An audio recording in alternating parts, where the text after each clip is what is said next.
Welcome to Healing the Spirit, a space where we awaken our creativity, deepen our connections, and remember who we are through the lens of astrology, archetypes, and art making. I'm your host, Jonathan Coe.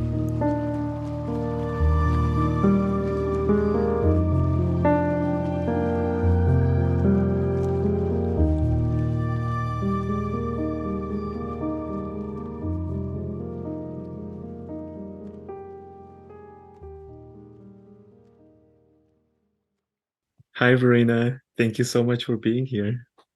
Jonathan, thank you so much for being here. And we are just pushed the recording button, very Aries style, not so much preparation. We are just diving in and do that.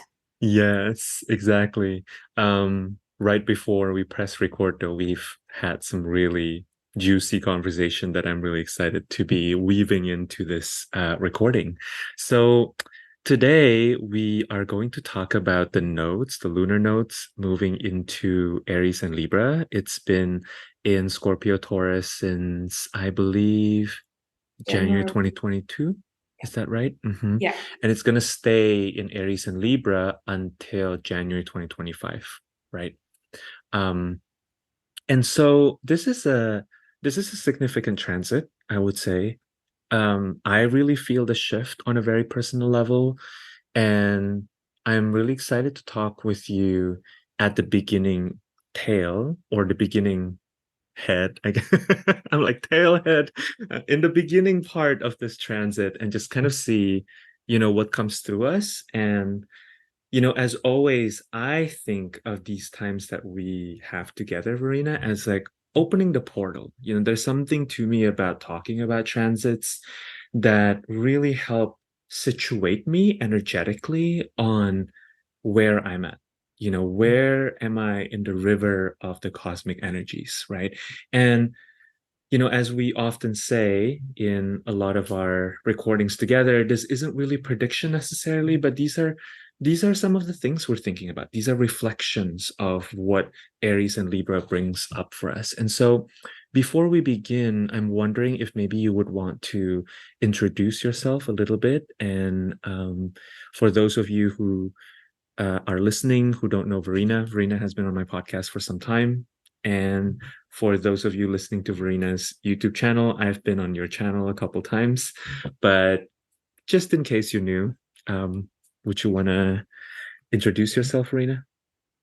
Yeah, I would love to. And I mean, the North Node is an Aries, so it's about the I am. Hello, I am.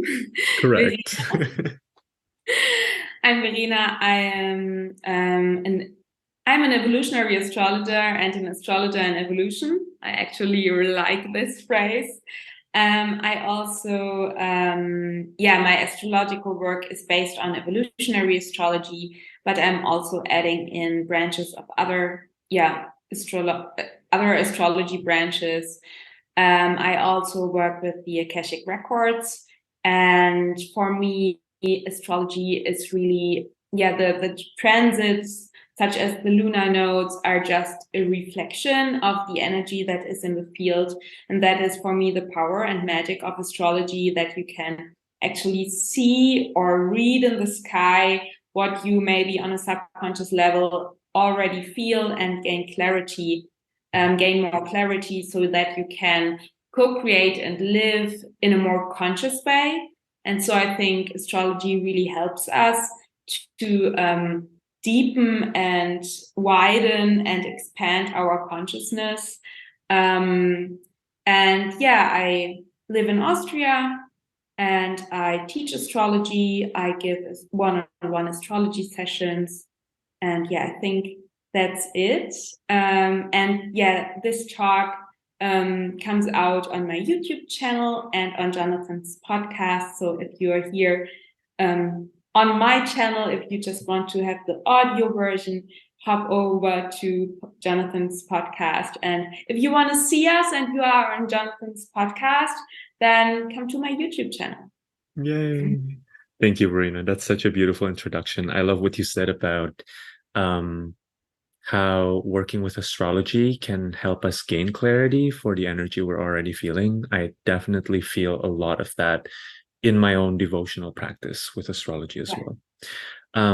My name is Jonathan Coe. I am a mystic. I'm an astrologer. I'm an artist. And my astrological practice, I would say, is loosely rooted in Hellenistic techniques, but I've also been studying evolutionary for some time, archetypal, and so I consider myself a pretty eclectic astrologer. And yeah, I think what I will say about my practice is that often my orientation is towards assisting those who are listening to my podcast, who come to me for one-on-one readings, who are in my student space, to remember who they are and to come back to um, a sense of their essence, a sense of like the animating life force that has always been running underneath them. And I think working with the planets have been one of the most helpful framework for me. It's been a long journey learning astrology to get to a point where I feel an actual intimacy with the planets. But I would say that it's also one of those practices, one of those modalities that continue to call me back again and again. And um, at this point, something I've been realizing with this particular transit. So we're recording this, a couple days after the nodes move into Aries-Libra. Mars just moved into Virgo. Um, Sun is in Leo. I guess something I will say about me and my practice is that recently I've been realizing how meaningful my own astrological practice for me is. There is a lot of study that's going on in astrology. Like, in order to have some level of fluency, there's a lot of studying that's necessary. And also, um, it's always felt like home so far for me. Mm. There's something about Yeah. it that feels like home. Yeah. And I, like Verena, I also mix in other modalities. I've been studying human design pretty seriously for a little bit now. I I have a relationship with the akashic field, and yet astrology, and also the tarot, and yet astrology has Yeah. always been, I think, the baseline of my practice. Yeah. Mhm. Yeah. I really like what you said about helping others to come back to their essence. So I have in my bio and on my homepage, I have written down, I'm here for soul rewilding.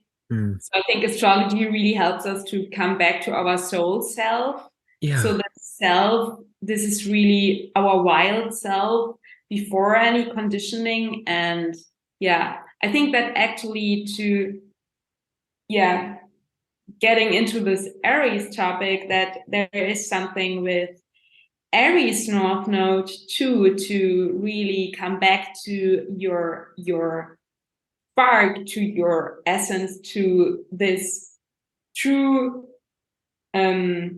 spark of your spirit that comes into the world. And I don't know how you feel, Jonathan, but I think maybe it's helpful for the listener and for the people who are watching this to just say maybe one sentence about the lunar nodes in general, and Mm. then go into this shift from Scorpio Taurus into Libra Aries, what is Yeah. showing up for us. Um, so I have when the lunar nodes changed on July 17th, so we are recording this on the 20th. I have written an Instagram posting about the lunar node shift, and I actually I think that is pretty the essence of what I think about the lunar nodes. Mm. Is I can just read it. The transiting lunar nodes, nodes of the moon, indicate and reflect the archetypal energies and themes that are important for our individual and collective evolution. They move backward in the zodiac. The north node and the south node build always an exact opposition and stay around 18 months in one archetypal axis, polar signs. So it's really this reflection of topics and themes that are important to, on the one hand, heal and integrate South Node, and on the other hand, evolve. So this is for me the transiting nodes. I'm not talking about the nodes in the birth chart because they're a big deal from an evolutionary point of view, but to get a better sense of the transiting nodes, that would be my perspective. But I'm completely open to yours. I love that, Verena. Thank you for giving that very clear, succinct summary. I think what I would add to that is I would also say that first of all, the lunar nodes are not actual planetary bodies, right? I always start there because they're really calculated points, right? They're calculated points of the moon where the eclipses happen every year. And so the eclipses happen when the sun, the moon, and the earth are in such an alignment that one of the luminaries will be blocked or seemingly both, right? From the perspective of Earth. And so already I think we can draw from the symbolism of that if we think about the sun as maybe being the essence, the soul essence of a person, the organizing principle that cohere a person's existence, and then the moon as that which is the principle of translating spirit into matter, right? We can think of the spirit maybe kind of as the soul, the moon as kind of the body, the earth as like the reality of who we are. And you can think of the lunar nodes as speaking to the alignment of all of this, right? It speaks to the alignment of like spirit coming into matter and then brushing up against earthly matters. That's kind of how I think about the lunar nodes. Another thing I will say is I also like to bring in some of the Vedic mythologies because those are some of the older significations we know, not that they're better, but just as a background, right? The North Node, yes, they are the nodes are equated to the dragon, right? Like there is Rahu, which is the North Node, which is the head of the dragon, and then Ketu, which is the tail of the dragon, the South Node. And so we can think about the North Node as kind of this principle of that which is always hungry, right? Like consistently wanting more of the experience with Aries. Yeah. More drive towards the thing. And then you can think about the South Node as like this archetype that's always kind of digesting. You know, that's how I think about it, actually. It's like continuing to think about what needs to be released, continuing to think about what needs to be held on to, right? But yeah, all the principles around hunger or consumption and digestion or release. Yeah, and I actually, when I reflected about the lunar nodes the last days, and from an evolutionary perspective, we don't see as much as sometimes in more classic Western astrology that the South Node is something that we have to let go of and that is something bad and we must go into the North Node. From evolutionary astrology perspective, in the lineage of Jeffrey Wolf Green, which I'm learning and sharing about, it's more about that you have skills in the South Node and you can carry them with you to evolve the North Node. And I think that I came more to this idea, especially now with the transiting nodes, that it's yes, there is a release with the South Node, but it's more in a way of healing and integrating. I think it's more this, not this, no, that's bad, that should go away. It's more this, okay, there's something that really needs my awareness because I'm living the archetype that is the South Node, in our case now Libra, maybe in a destructive way. So there wants to be something healed so that I can live it in a constructive way that helps me to evolve the North Node. And also, I really like with the Vedic perspective that the North Node is not just good and we don't just glorify the North Node, but also the North Node, for sure, that is a point, or that is an archetypal tool that wants to be explored, that wants to be evolved. But there can be also shadow sides. So I think that's really Yes. important to keep in mind. And I feel and I'm super curious now, Jonathan. What do you feel with the Aries North Node? Because I think that um, I I see it as, especially after the Taurus Scorpio nodes. So I have this feeling that this is just one entry point, maybe for us. That with Taurus and Scorpio, we did so much deep foundation work over the last 18 months. And we had additionally to that the Venus cycle in Capricorn, which really emphasized that. So it was really about Scorpio digging deep, really working on our soil and soul. It was really about getting in contact with our deepest fears, with survival issues, with money issues, with really wounds that were so deep from our past lives, from our past.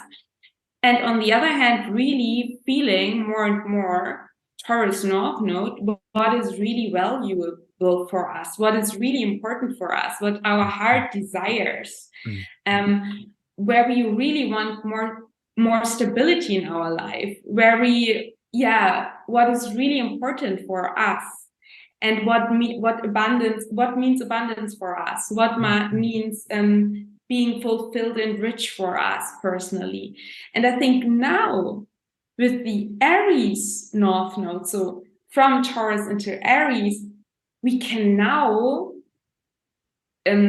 transform this deep knowledge that we have now gained into aligned action.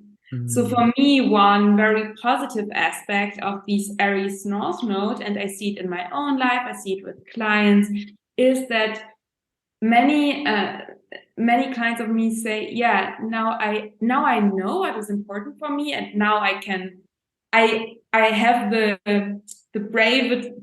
have the courage to now do it and bring it into action. Yes. And I feel that is a beautiful opportunity actually with the Aries North Node to say, okay, I am now courageous enough to take the things that I have learned in my depth over the last months and alchemize it into aligned action. Yeah. And I'm now brave enough to really show up and really stand up for myself and don't adapt and people please and fawn any longer, but now really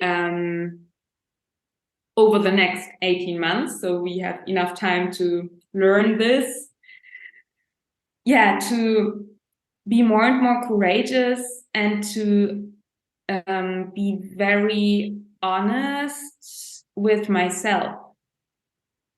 And another point, and then I stop, is that I think Aries is the first fire sign, and it's the first sign. It's really about self-discovery. And it's really about, but when I have let go of all of these old versions of myself, Taurus, Scorpio, Venus and Capricorn, after I have deconditioned and let go of all of these rules and roles, who am I? And now we can try that out. Yeah. Wow.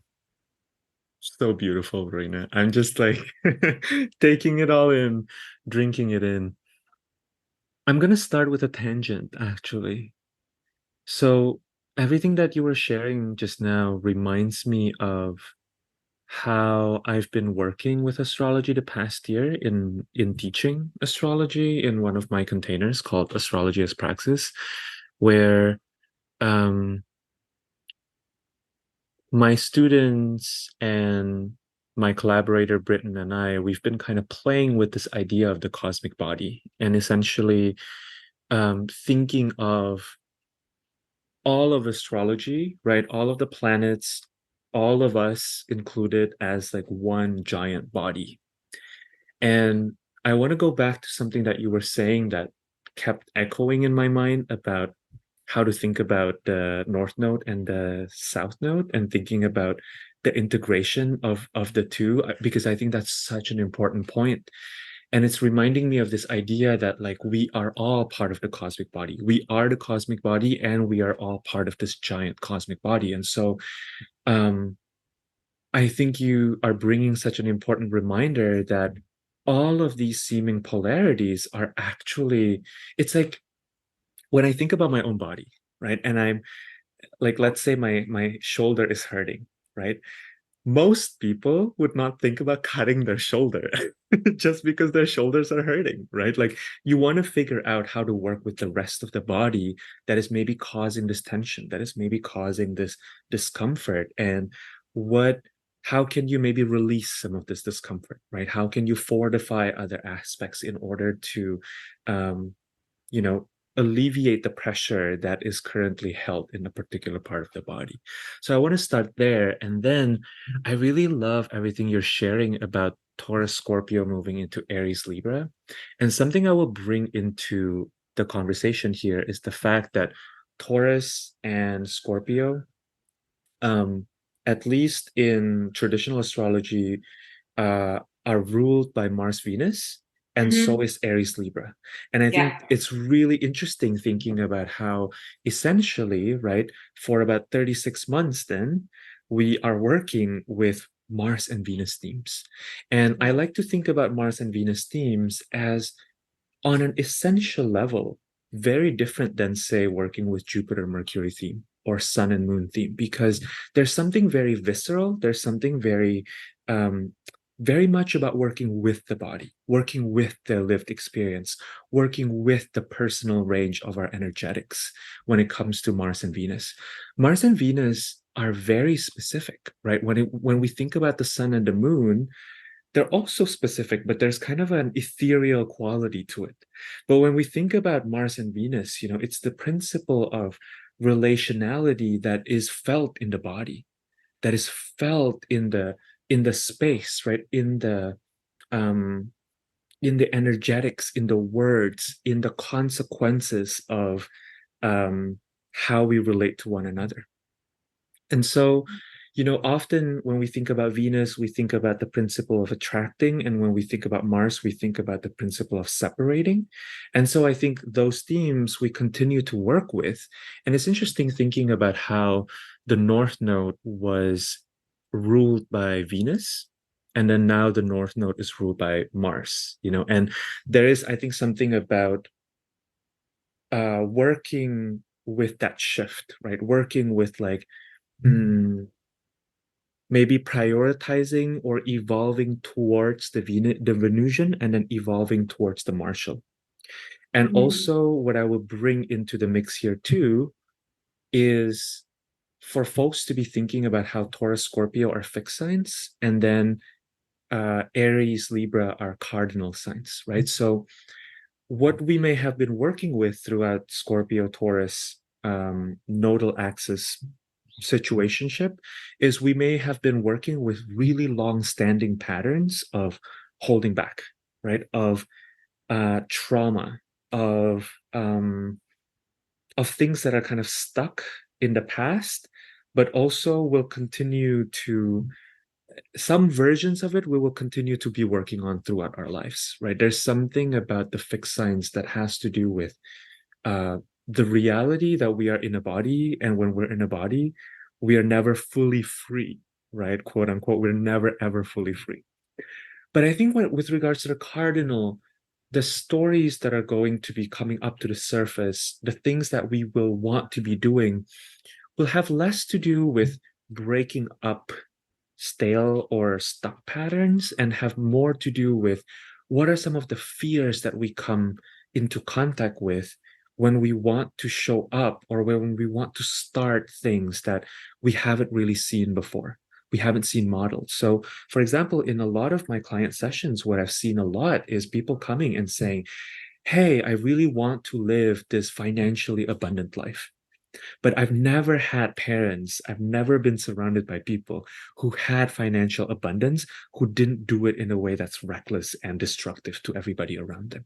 Or people coming and saying, hey, I'm really interested in trying out this new relationship pattern or this way of being in relationship. The theme of like polyamory or non-monogamy has been really coming up a lot in like the people who have come to me and my friends, and even like in my own field.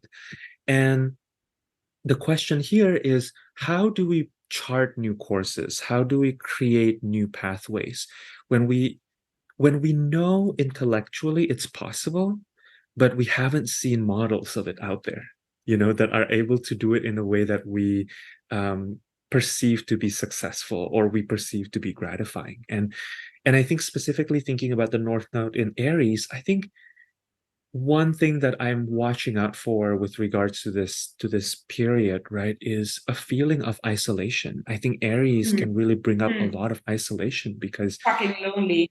yeah, it's so fucking lonely to be in the Aries, The Aries part of you is the part that's like so deeply in touch with what is so uniquely you, right? And sometimes that uniqueness has to do with the essence of what it is that you want to do. Sometimes the uniqueness have to do with like how you want to do it. Like the way, even like thinking about this recording, Verena and I, even though we've studied with some of the same teachers, we have some of the same, we share some of the same lineages, but channeled through our specific bodies and our lived experiences and our voices, it will be really different. And so even if you are doing something that seems so basic on paper, you're going to have to do it your way. And when you have to do it your way, there's always trepidation around, like, how the fuck am I going to do this? Like, how does this make sense? How do I do it in a way that makes sense to me specifically as a unique individual? I love that, Jonathan. And I really want to dig deeper into this individuation Mm, thing and the loneliness. mhm, But before that, I would really love to reflect or add something about the Venus Mars situation. mhm, So, mhm, and before that, I just want to say that I think it's really interesting that at the moment we have this alignment between the lunar nodes and the Venus cycle. So the lunar nodes are always 18 months in a polar sign, and the Venus cycle is 19 months. mhm, So the new Venus cycle in Leo starts on August 13th, and it's pretty in alignment with the lunar node shift. And I think that this is really interesting to keep in mind too, that we have this very fiery, very self-expressive Venus cycle in Leo parallel with the North Node in Aries and Venus as the ruler of the South Node in mhm, Libra. mhm, And I think that it's really interesting that we have the North Node in Taurus ruled by Venus and now the South Node in Libra ruled by Venus. And we experience over 18 months twice. We experience Venus, the inner side of Venus and the outer side of Venus. So I really like this model that we also have in evolutionary astrology. I don't know. So Venus really this inner side, which is all mhm. about our self relationship, Yeah. our listening to our own heart, Mhm, listening what do we need, which is all about really cultivating a relationship to our needs, to our sensuality, to what we love, what is joyful for us. This is more the Taurus Venus. And then we mhm, have the Libra Venus, which is the outer side of Venus, where we are listening to others, mhm, where we bring balance into my needs and your needs, where mhm, it is about our deep, deep desire to relate to other people too, which is all about conversations and which is all about equality. And mhm, I think that it's so important that we have done the Taurus Venus work, so really this cultivation of what are my values, we need that as a base to be able to do our healing work around Libra. Yeah. So because the shadow of Libra, and we will come back to that later, I guess, is that I'm so focused on my counterpart that I completely forget about my own needs and values. Mm-hmm. And being able to be in an equal relationship, and I don't mean just partnerships, I really mean relationships to everything, even to our work. We are in a relationship with our projects and our work. Yes. So I think that it's so important that we have done this inner Venus work. And I really want to say a little bit more about what you already mentioned so brilliantly about the cardinal sign Aries and this loneliness of Aries. And yeah, to be super clear, I have my North Node in Aries. I have Jupiter conjunct my North Node in Aries, and I have Venus in Aries. So talking about loneliness, I think that Aries, the archetype of Aries, Mars in the first house, is really the commitment of our spirit to reincarnate in a separate body. It's really the moment where our spirit decides, okay, I'm separating from the cosmic womb, Pisces, and I'm committing to come down to Earth as a part of Source, but in a separate form. And then the commitment to be really in the body and on Earth happens in Taurus. But I think the commitment of our spirit, of this flame that we are, to come onto Earth and to separate and to actually discover ourselves as an individual being, which is on a soul level connected to Source. And this is the key, I think, against Aries loneliness, that I know on a soul level I'm part of the oneness. But it's really this, okay, I'm here, my soul decided to be here, and now my mission in this lifetime is to do my thing. And in a very positive way, because it has a reason that I'm here, and the reason is that I'm doing the thing that really wants to come through me. And in Aries, we explore that and we discover that. And in Leo, the second fire sign, we self-actualize and we express it. And in Sagittarius, we are sharing and teaching and exploring even more, I think. But I think in Aries, it's really this commitment of our soul to be an individual being and to not get lost in the soup of the cosmos. Yes. And that is, on the one hand, very traumatizing, talking about birth shock, and on the or birth trauma. So, coming down to Earth, the cords are cut. We are separated from the cosmic womb, from the womb of our mother, Cancer, and it's square to Aries. So it's really traumatizing to be here. And with that, I think we can feel that in Aries. We can feel this loss and this separation and this loneliness. And I feel that the most lonely archetypes in the zodiac are, for me, Aries and Aquarius. In Aquarius, we feel lonely in the group. Yeah. And in Aries, we feel lonely just because we are who we are. And I think that there is so much, and this braveness in Aries is really this courage to be here on Earth and to be ourselves and to take up space and to allow ourselves to be here. That's the courage of Aries. Yes. And to really live our life actually. That is the courage of Aries. And Jeffrey Wolf Green said about Mars, Mars is the leading edge of our soul's evolution. And I mean, that's it. And I think that with the North Node in Aries, there is this huge opportunity to find out what is really authentic for me, and maybe learning by doing. So it's a cardinal sign, as you already said. Maybe do something where you don't have a model for, where you don't Mhm. have even a plan for. Mhm. Just learning by doing and trying new things, trying new facets of your personality, trying new versions of yourself, because we have released so much old costumes and roles over the last months.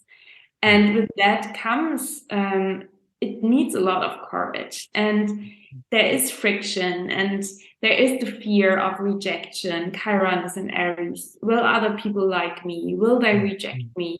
Will I disappoint expectations? Libra. Um, and yeah, I mean, just uh, from my personal, I mean, I'm in solopreneur. I Everything that I created in regard to my business, it it felt like I want to do that, I must do that, but I never had a model in a way.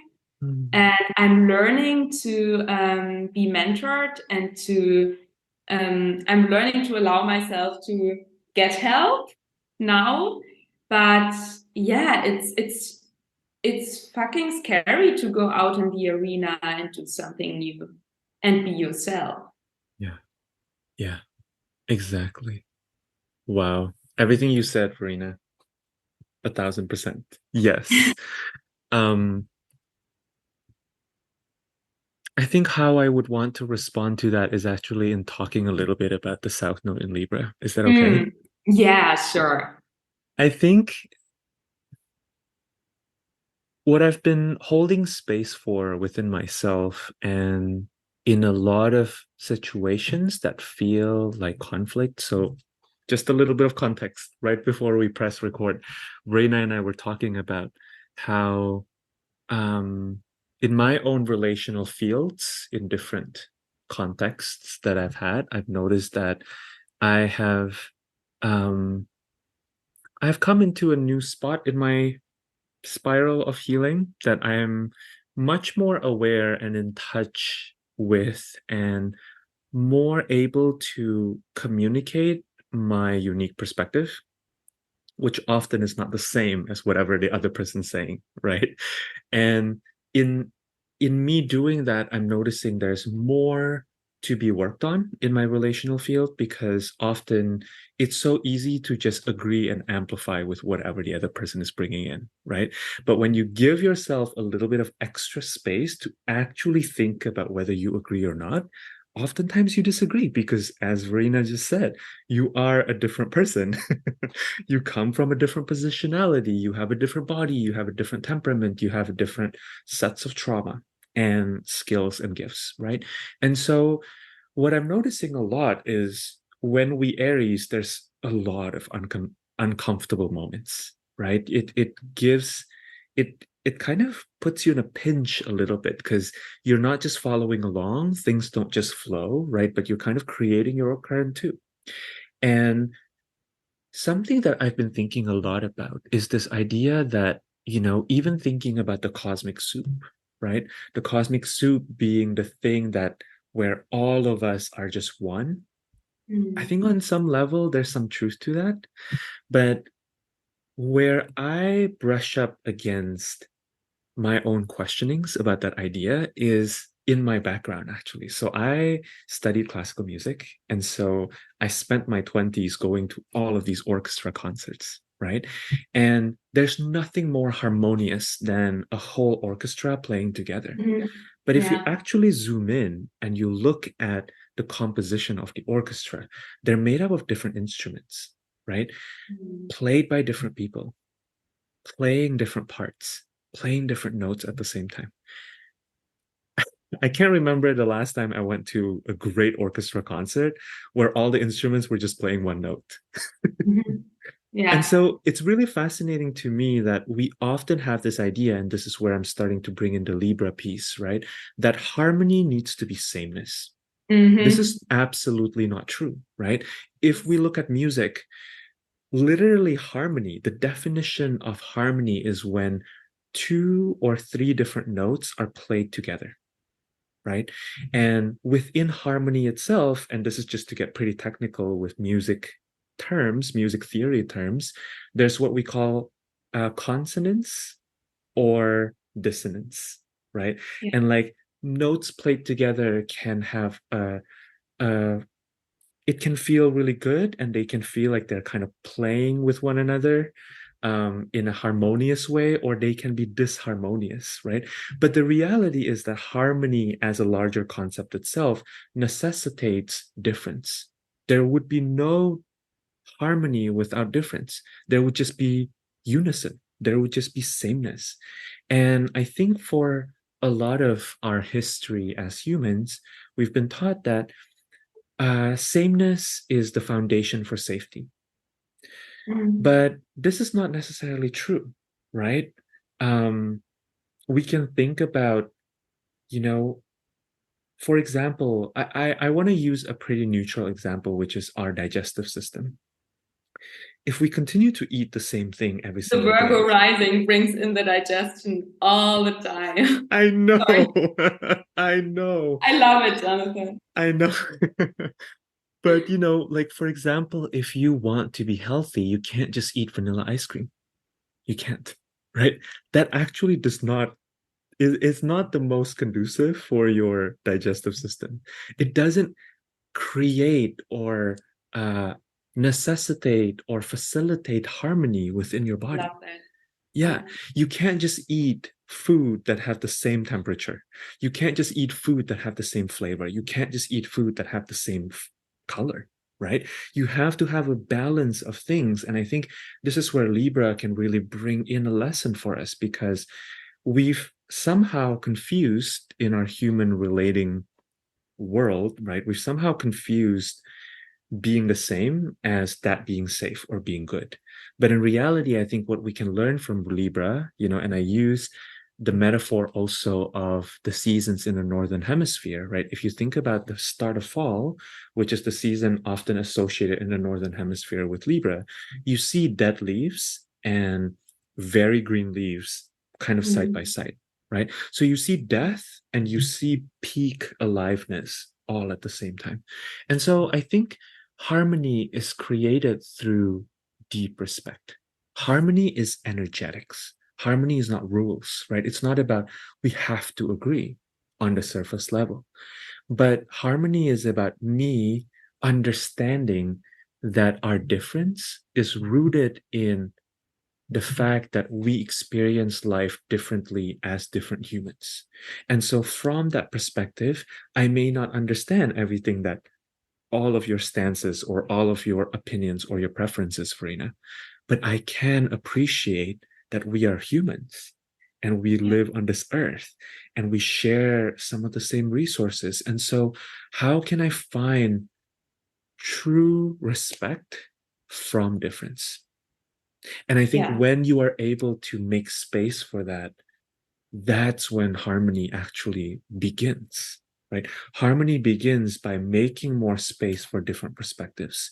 And in creating more space for different perspectives, you allow beauty, you allow um, collaboration, right? Like we wouldn't be collaborating here, Verena, if you can say exactly what I'm saying with exactly the same tone and the same wording as me, then I don't need you, right? Like we need each other because we are different. And so I think that's where the release of the South Node in Libra to me comes in, which is releasing some of the tensions around feeling like when there is difference, I need to either self abandon and let go of my perspective, or that I need to um, be in this like fight mode with you, right? I think Yeah. one thing that's interesting to think about with Libra as well is that it's often associated with justice, right? The idea of justice or the idea of the scale. And I think another thing that I will bring in, the last thing I'll bring in here is that in a lot of the imageries, right, of justice, oftentimes in ancient times, the scale is not equal. Yeah. The And scale she's is tipped. often blinded. Right. She's often blindfolded. And it's making me think also of like the Two of Swords, for example, in the tarot, right? That navigating this requires intuition. We don't have full view of everything.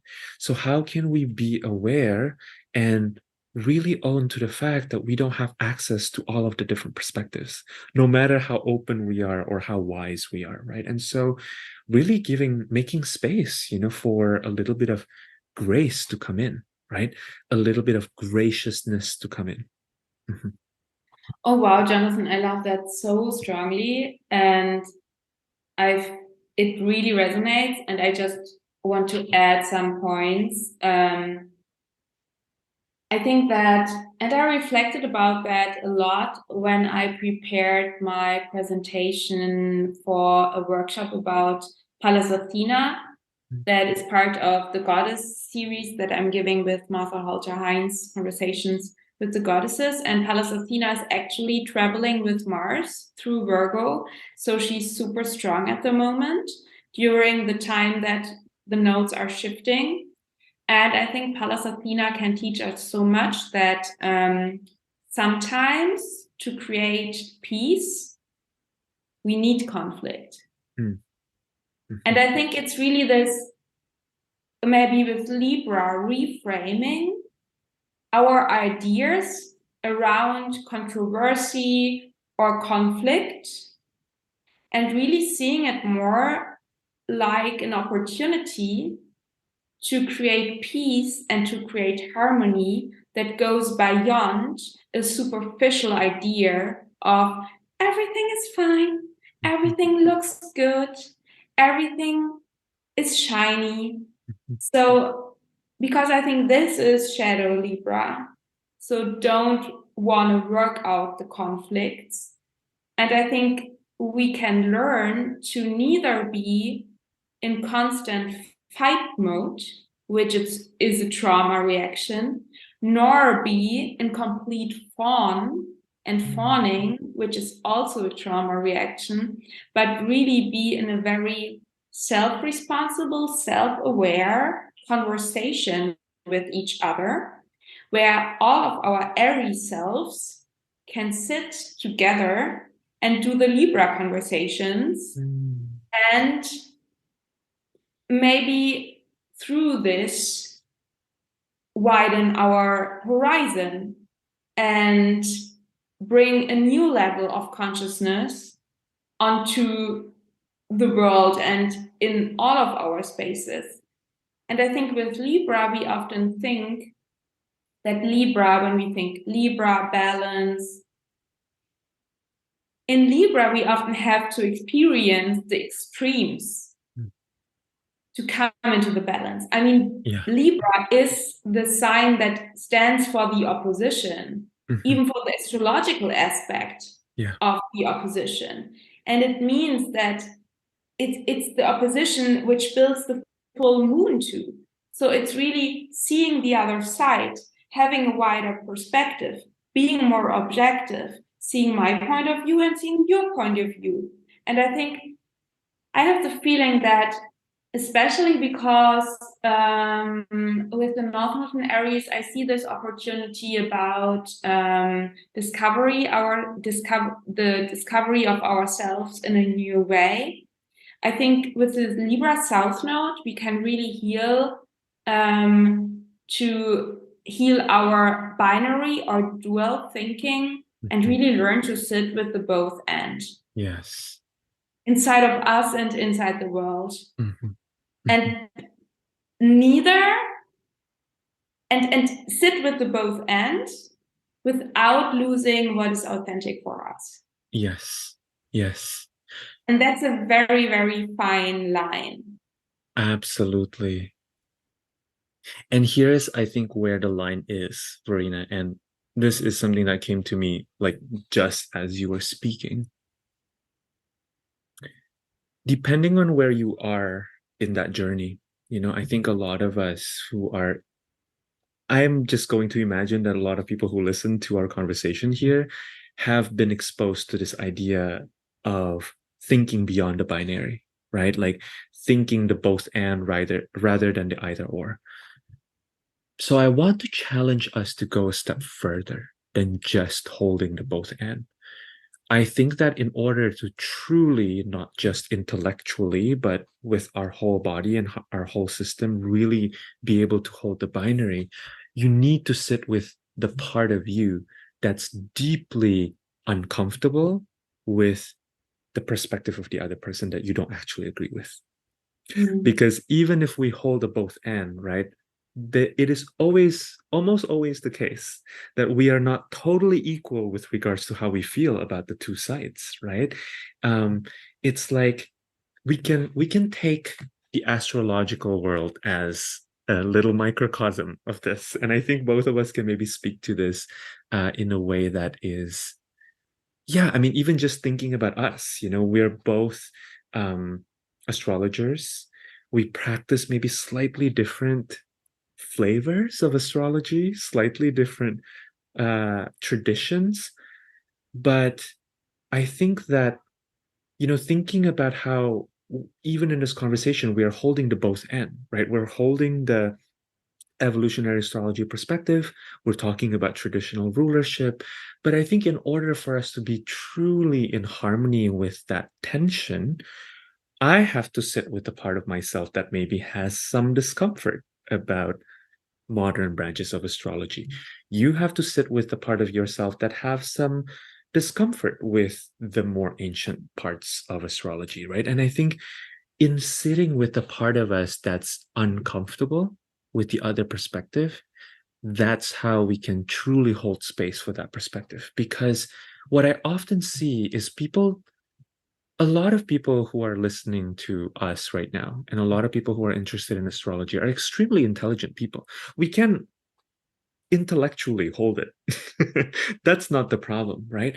The problem is sometimes I think the deeper ways in which we reject the part of us that feels uncomfortable with a particular perspective, or actually feels uncomfortable with our own perspective. This is something I see a lot in the Libra archetype, that the Libra energy can also get very uncomfortable with their own perspective, that they feel like they need to knock down the other perspective to validate their own. Right? It's so funny that like in the desire of wanting to be so Venusian and so like holding space for everyone, that there is a discomfort in just holding one's own perspective and gently saying, that's yours, this is mine, right? We don't Mhm. need to merge. In the urgency to merge that is sometimes present in the Libra archetype, we can cause unnecessary conflicts. Mhm. I see this with myself too. Like, I am a sun in seventh house person, and in modern astrology, the seventh house is often related with Libra. And Yeah. sometimes for me, I get into these really weird tension with the people in my life simply because I'm uncomfortable with my own desires. Mhm. And I don't want to hold it, Projection. and then I start to like make it about the other person, which is not true, right? So that's one thing I want to say. And then the other thing I want to say to respond to you, Verena, and your brilliant share was, I'm also thinking about how in cardinal signs, right, initiate something. They are the signs that create containers for something. And so it's interesting thinking about how we're moving from creating earth water containers into creating air fire containers, because I think the kind of container that's necessary in order for us to really work on allow the Aries Libra lessons or the Aries Libra medicine to come through is probably slightly less tangible than the Taurus Scorpio stuff, right? I'm thinking about how, in order for us to really have, that ability to hold our own perspectives while also respecting other people and understanding where they're coming from and giving a lot of grace about the other perspective, we also may need to create containers in our lives where these conversations can become possible. Because I think, like, for example, thinking about my own relationship with my partner, I've noticed that some more thorny conversations are very difficult to have when the only interactions we have is like all the daily stuff, right? If we only have conversations when we're cleaning the dishes or we're cleaning the house or when we're walking the dog, right? Then we can't really have deep conversations. Sometimes, in order to have deep conversations that allow for tension to come through and to be worked with and to not be a source of separation, but to help us understand one another better and help us understand ourselves better, we need to create some container where that feels safe. So just to be very concrete, one thing I'm thinking about is, perhaps with romantic partners or with collaborators or with friends, normalizing creating time where you intentionally talk about the relationship. Like even today, like I'm just using us as an example, Verena, because we had this email exchange, where I wasn't feeling that great this morning. And I wanted us to record this conversation from a place of full honesty. Like, I don't want to be, having to hide what I'm moving through right now. So I emailed you and I'm like, hey, this is what I'm feeling right now. How are you feeling? Right. And I think also this is where, working with fire and air, it might be really helpful for us to slow the pace down a little bit and not Yeah. feel like we have to come into resolutions. Yeah. What are your thoughts about that? Mhm. Yeah, I just wanted to mention that too, Jonathan. And I know we have to wrap up slowly but surely. Yeah. Um, but and I think we should definitely continue this whole Aries-Libra conversation, by the way, because it's so rich and it just So started. rich. I would be so interested in continue it maybe in some months. Yeah. But Jonathan, what you said, yeah, you said so very good things about Libra that I want to reflect upon this idea of that we sometimes feel uncomfortable with our own truth in Libra. And I think that there is this thing that often in Libra we think that our counterpart expect something from us without that they are saying it. And Yes. then we put so much pressure on ourselves because we Mm. think we must fulfill this expectation. And then we get maybe passive aggressive because we think they expect that from me. And then it turns out that they don't expect that from us. And this is such a Libra. The struggle is real in Libra because we are so focused on what others expect from us that we sometimes project our ideas onto others, and being in an honest conversation, as we did today before we met, can bring so much more peace and so much more lightness Yes. into the relationship, because when you are saying what you expect and I am saying what I expect and I say what I can give, and when you say what you can give, then there is equality, and then Yes. we can see how our different expectations, or maybe same expectation, can work and play together.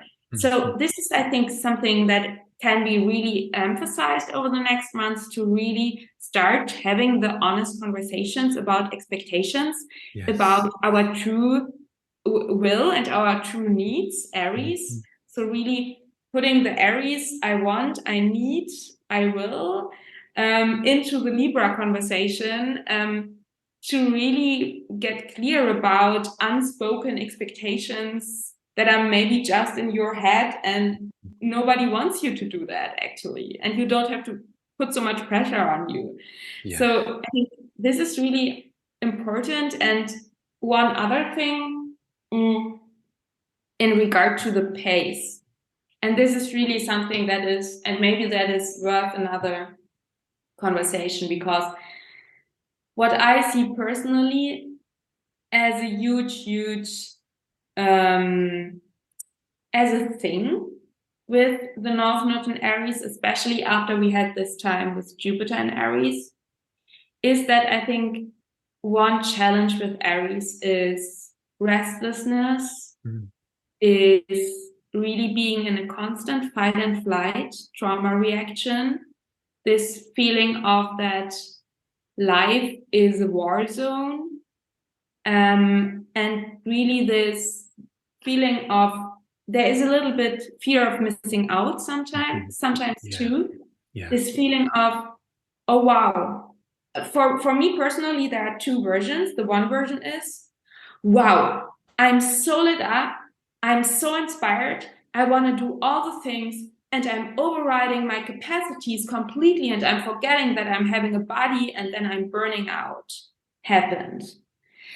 And the other thing is that due to trauma and conditioning, I have the feeling I have to be constantly in a push mode. I have to Mm, do constantly. And we live in a meritocracy where we get a trophy when we are doing constantly and working constantly and being in this yang mode mm, and don't rest mhm, and be on fire all the time.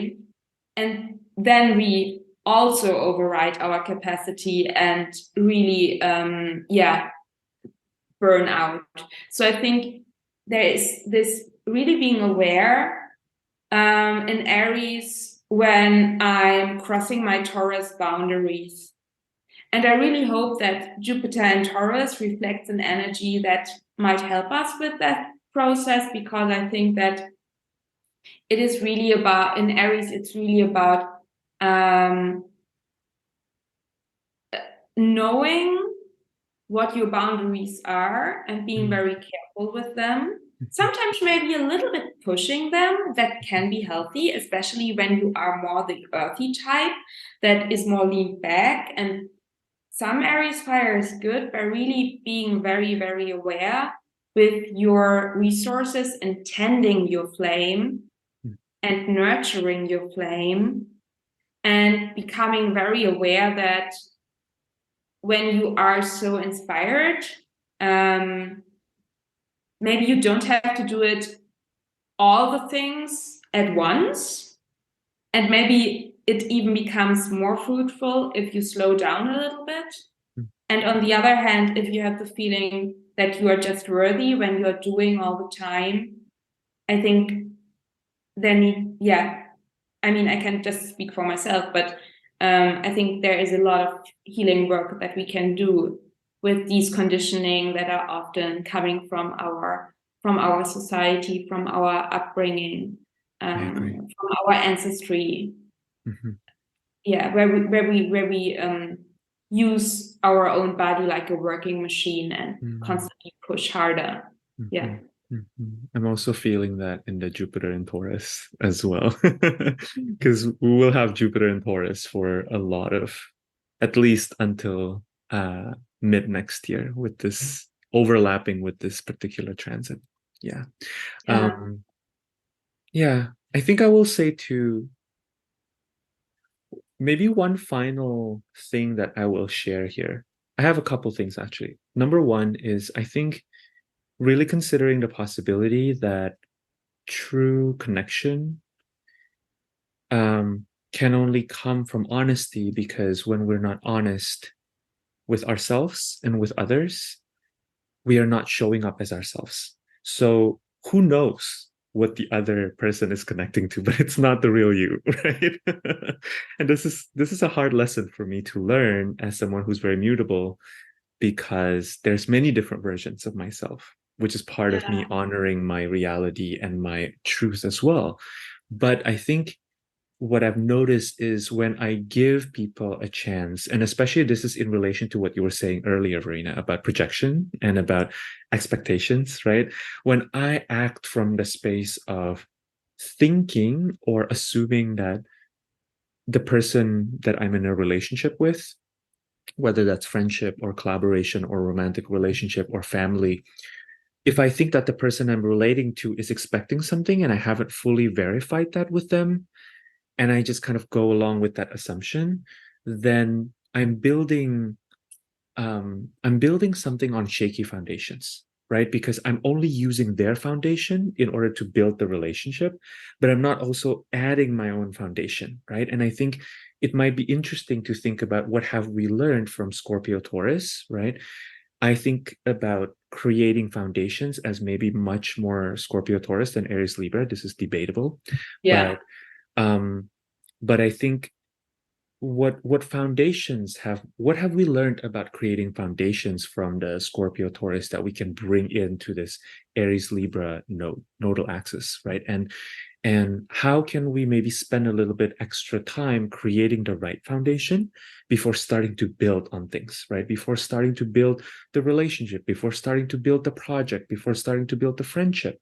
How can we start at the place where you know what my truth is and I know what your truth is, which is something you already said. And I think the other thing I want to mention too, especially for people listening who are, who maybe like to consume a lot of spiritual content, I think that there's a lot of spirituality that's based on this idea of erasing the personal stuff, right? Mhm. Like I I don't know. I get a little bit allergic about the term spiritual bypassing, even though I think that's very real. But I think the reason why I'm a little allergic to it is because it's a word that's tossed around a lot, and I think people have lost touch with what it actually means. But what I will say is this, right? Whatever's coming up for you, the discomfort, the feelings, the preferences, the desires, the the weird, unique thing that you think nobody will understand, these are all part of your spiritual path too.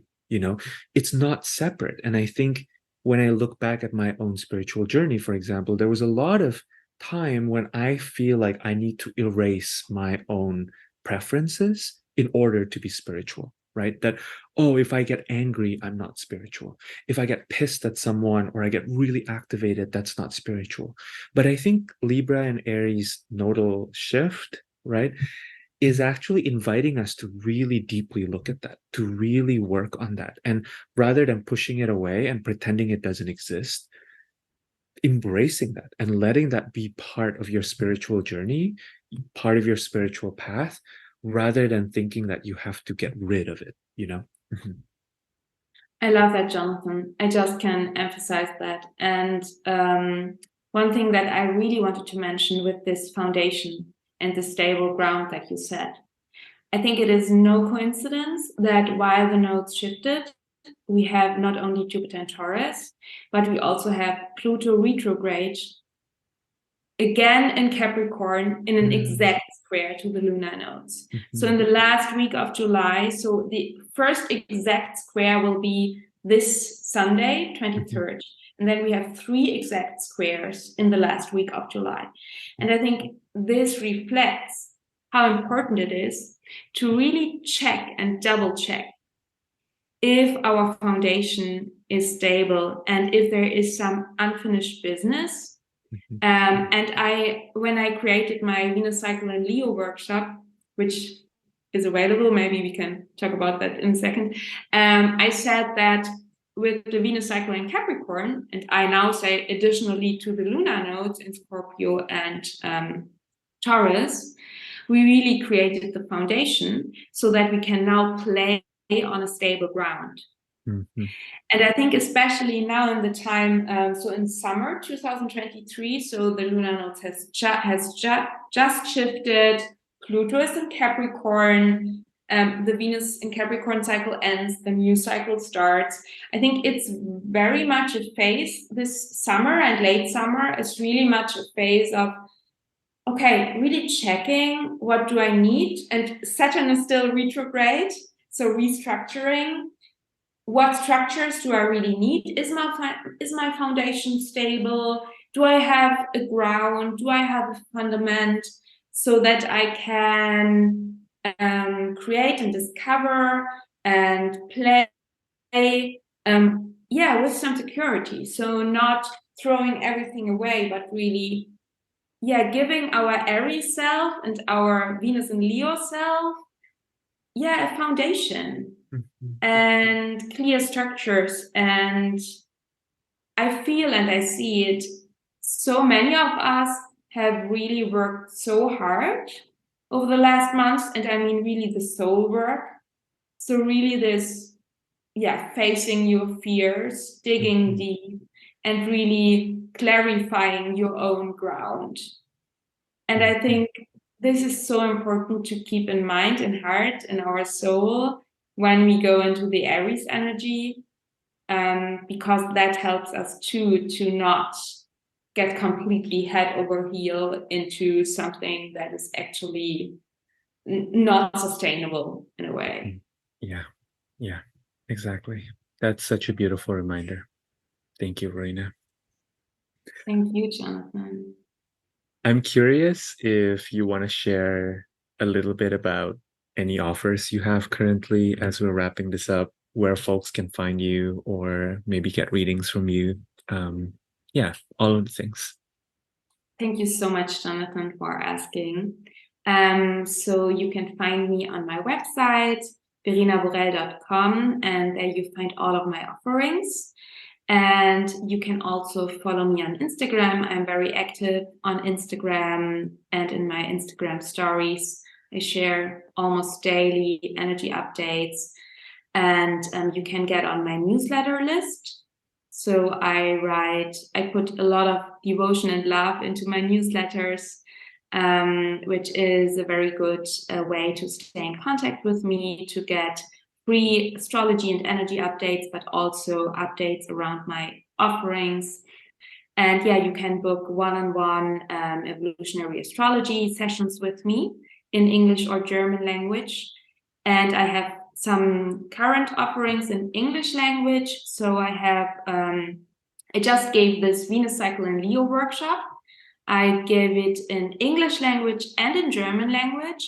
And when you sign up, you get both workshops. And it includes not only around 2-hour video lecture with the Venus meditation, Venus and Leo meditation, but also some additional material, the most important dates of the Venus cycle, and some more Venus inspiration that I pulled on the course platform.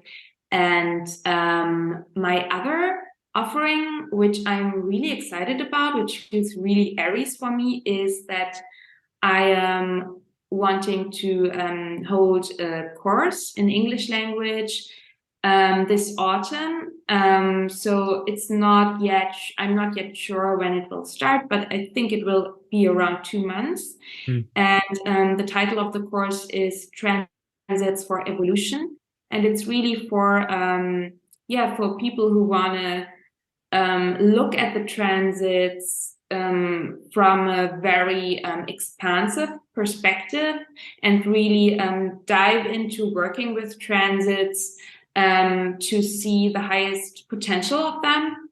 And it's really about learning to work with transits in a constructive way, to rise your consciousness, to even help your clients, to create offerings that are in tune with the current energies. So it should be a really expansive container. It will be a live container, so live classes. And if you are interested in that, you can already sign up for the waiting list. And just the waiting list, people will get an extra pre-sale goodie and receive more information as soon as I have them. And for my German-speaking friends, I also have my big Astro Facilitator program that starts in August, and there are just 2 seats left. So it's a wonderful astrology program if you want to learn astrology as an additional tool for your practice to support your clients even deeper and more holistically.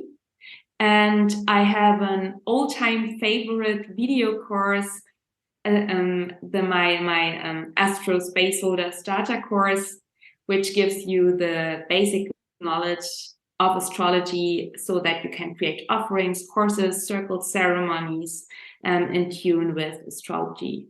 I think that's it. That's enough. Awesome. That's beautiful. Thank you, Verena. I love your rich garden of offerings. It's very Gemini rising. Yeah. Mercury in Gemini. I love it. I love it. Cool. And Jonathan, please share, where can people find you? And when Yes. you're listening to Jonathan's podcast, you can find me on YouTube too. But yeah. Yes. Yes. Follow And Verena on YouTube. If you're listening to this or you're watching the video, I would say the best place to find me these days is my podcast, like yeah, hands down. It's so funny because this really speaks to my type actually in human design, which is I'm a generator. So I really, when I'm in love and I feel the energy of like a particular container, I can't get enough of it. So I do pretty comprehensive weekly contemplations about the astrology, about the energy that I'm sensing. On my podcast. So that's out every Monday. And I'm slowly getting into doing more conversations. I've been sharing my conversations with Verena because they're more or less time sensitive, but I've also been sitting on some conversations. The podcast actually started as a series of conversations. So you can go back and listen to different conversations. They're all very timeless. I highly recommend that. It's Yeah, This podcast is beautiful. Just thank you. check that. Yeah. Thank you. I really love being on the podcast. Um, I also offer one-on-one readings and sessions with me. Folks can book akashic readings or astrology readings. Um, and it's literally my favorite. I just absolutely love doing one-on-one with people. Um, and that's mostly it. I am definitely on Instagram. You can find me there. Instagram has a new app now called Threads that I'm obsessed with. That I I am so obsessed with Threads. I am on Threads Your all the inner time. Leo loves it. I know, and it's a different side of me, I will say. So if anybody wants to see that side of me, it's very different. Much more spicy, I will say, much more spontaneous. So you can find me there as well. Mhm. And Oh, wow. Yeah. I have a bunch of new offerings coming up. I don't know when they're going to come out yet, but if you are listening to this and you got this far, you're the first to hear about them. Yeah, I will be sharing about them soon, but one is basically going to be a weekly meditation circle. That's for sure happening. And then the other one is still in the works, but what I'm thinking about is I'm actually going to be creating like a monthly or somewhat monthly astrology study hall where basically I will talk about one topic each month, and people can either drop in every month or or the months that they're interested in, or they can kind of follow the journey along throughout the whole time. But yeah, and I think that I'm still workshopping it. I'm still fine-tuning all the details, but essentially what I would want to do uh is to facilitate discussions and practice sessions around astrological techniques that may feel a little bit daunting to study by yourself. Again, as Verena knows already, and some of you may know, I'm a Virgo rising with Gemini moon. I cannot get enough of like studying and making studying, much more easeful. So yeah, I will be creating that, and you heard it. You heard it here first. I don't know when it's going to start, but it's definitely going to happen. Yeah.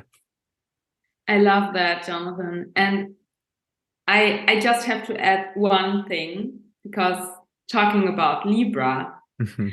I'm doing, together with a collaborator, with Martha Alter Heinz, my beautiful workshop series, Conversations with the Goddesses. So if you're Nice. more interested in asteroid goddesses and planetary bodies, such as Aries, Xena, Persephone, Sedna, you can join this workshop series.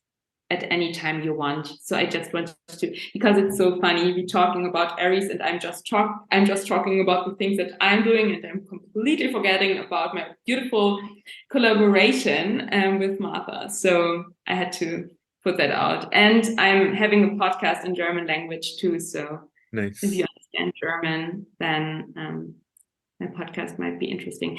I'm so excited for your Leo Aries babies that you are creating, Jonathan. I think we have to continue this conversation privately about your offering in a while, and we have to continue this conversation about Aries and Libra maybe here on YouTube and your podcast in a while too, because I really enjoyed it and it's so rich and deep. Me too. I think there's many more Maybe topics we can during talk the about. eclipse time. That would be great. Yeah. Okay, one final thing, since you brought up your collaborator, I'm also collaborating with my collaborator, Britton LaRue. And Britton and I have a course called Astrology as Praxis. We are currently thinking about the next iteration, so stay tuned. If you are on my newsletter, you'll be the first to hear about it, or if you follow my podcast, I'll also be talking about it there. But yes, there will be more ways to work with me in the future, including if you resonate with my collective or combined voice with Britton. Yeah, Britton's one of my dearest friends and my first teacher. So yeah. I think that's it, Verena. We have done a very comprehensive share about our offerings, and I think that's it. Yeah. Thank you so much. Thank you so much, Jonathan. And I'm already looking forward to continue this conversation Me about too. Aries and Libra or any other astrology topic. Yes. Thank you so much. Thank you. Thank you, Verena. Always a delight. And thanks everyone for watching, for listening. And we are always looking forward to hear from you, feedback. Yeah. Absolutely. Thank you so much. Let us know. Yeah. All right. Take care. Bye.